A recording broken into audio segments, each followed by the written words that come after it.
Joni yang duduk di bangku sekolah dasar ditanya ibu guru. Joni, ada 3 burung yang lagi hinggap di pohon. Kalau ditembak pemburu kena 1, tinggal berapa yang masih di pohon? Setelah berpikir sejenak si Joni menjawab, Nggak ada sisanya, Bu. Kenapa nggak ada sisanya, Joni? tanya bu guru. Yang lain terbang semua, Bu. Karena kaget. Ibu guru pun tersenyum manis mendengar jawaban si Joni. Ya sebetulnya bukan itu jawabannya. Tapi saya suka cara berpikir kamu. Tidak mau kalah, si Joni pun balik bertanya ke ibu guru. Boleh saya yang tanya, Bu Guru? Boleh, silahkan Joni. Ada 3 wanita, makan es krim, 1 makannya dikunyah, yang 1 digigit, dan yang terakhir dijilat. Pertanyaannya, wanita mana yang sudah menikah? Ibu guru sedikit kaget mendengar pertanyaan Joni. Tapi tanpa berpikir panjang, bu guru langsung menjawab. Sudah pasti yang menjilat-jilat es krimnya. Joni pun tersenyum mendengar jawaban bu guru dan berkata, Sebenarnya yang sudah menikah, yang menggunakan cincin kawin, Bu. Tapi saya suka cara berpikir Ibu. Seorang bos muda baru saja mengambil alih perusahaan yang sedang mengalami kesulitan. Ia memutuskan untuk memecat semua karyawan yang bermalas-malasan. Pada saat berkeliling, ia melihat seorang pria bersandar di dinding tanpa melakukan apapun sambil bermain handphone. Ia tidak percaya ada karyawan yang bisa bersantai begitu di tempat kerja. Dia sangat kesal dan ia pun mendekati pria itu dan bertanya, "Hei, kamu kerja di sini?"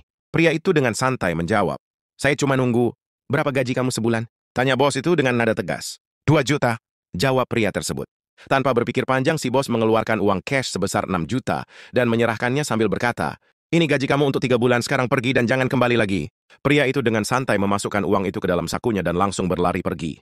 Merasa bangga dengan tindakannya, si bos menatap para karyawan yang tersisa dan bertanya, "Ada yang bisa jelaskan apa yang baru saja terjadi di sini?" Salah satu karyawannya menjawab, "Bos baru saja memberi tips 6 juta ke pengantar paket."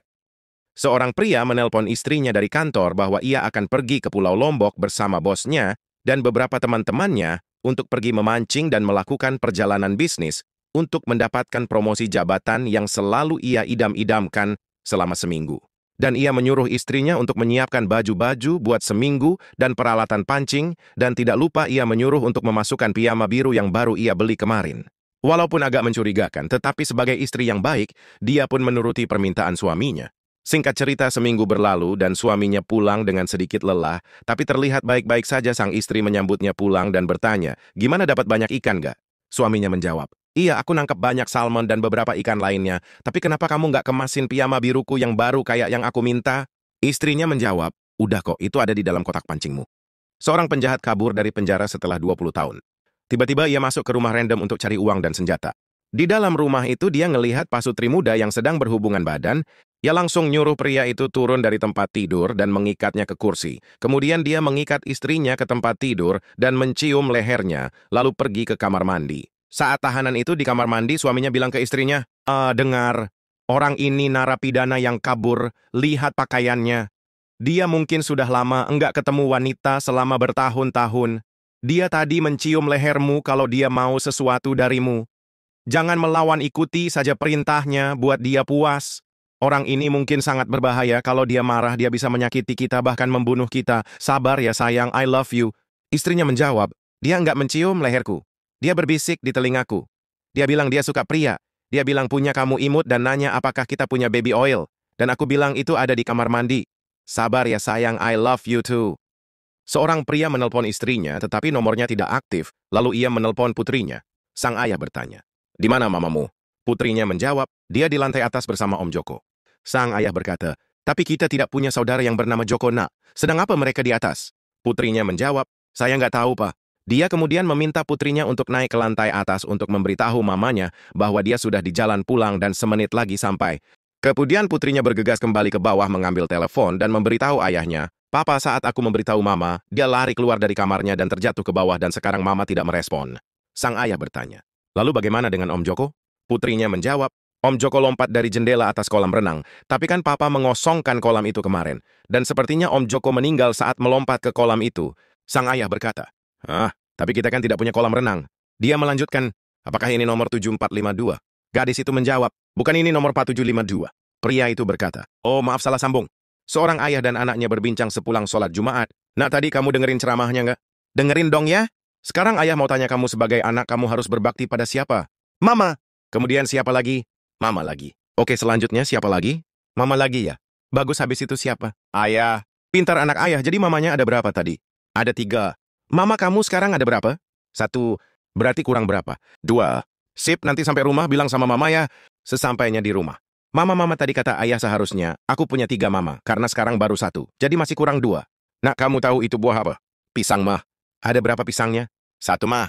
Bagaimana cara agar 1 pisang ini bisa dinikmati 3 orang? Dipotong 3, mah. Anak pinter, nanti kamu bilang sama ayahmu ya, mau nggak pisangnya dipotong 3? Suatu hari, seorang presiden meninggal dan di akhirat malaikat berkata, karena kamu pejabat, kamu dapat perlakuan khusus, kamu akan merasakan dulu 2 tempat neraka dan surga, pilih salah satu. Setelah selesai kamu kembali ke sini untuk memutuskan pilihanmu, sang presiden setuju. Pada hari pertama ia ke surga di sana. Dia menikmati pemandangan indah, hamparan padang hijau pegunungan megah pelangi, dan langit cerah, dia merasa damai. Hari kedua dia ke neraka, namun yang dilihatnya sungguh mengejutkan. Dia tinggal di hotel mewah dilayani dengan istimewa, ditemani wanita-wanita cantik dan suasananya begitu menyenangkan. Iblis yang berpakaian rapi menjelaskan, manusia salah paham tentang neraka. Tidak seperti yang mereka bayangkan di sini kamu bisa menikmati hidup bebas dan memuaskan. Sang presiden merasa sangat puas selama di neraka. Pada hari ketiga dia kembali bertemu malaikat dengan yakin dia berkata, saya pilih neraka. Saat dia kembali ke neraka tempat itu berubah total. Yang terlihat hanyalah gunung-gunung berapi yang dikelilingi lautan api. Heran ia bertanya kepada iblis yang kemarin, mana hotel mewah, makanan enak dan wanita-wanita cantik. Apa yang terjadi? Iblis menjawab, oh itu kemarin kami lagi kampanye. Sekarang kamu sudah nyoblos.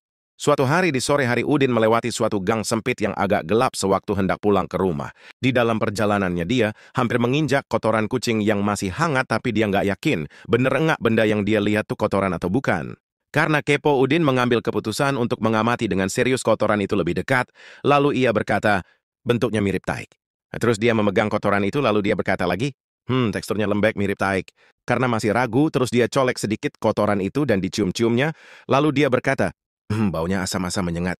Tapi si Udin masih sedikit ragu-ragu. Dia pun mengambil keputusan yang lumayan ekstrim untuk menjilat sedikit kotoran yang ada di tangannya tersebut. Dia pun berteriak, anjir betulan taik. Untung aja enggak keinjak. Suatu pagi ada seorang suami yang baru pulang dari bekerja. Sesampainya di rumah ia mendengar suara aneh dari kamarnya.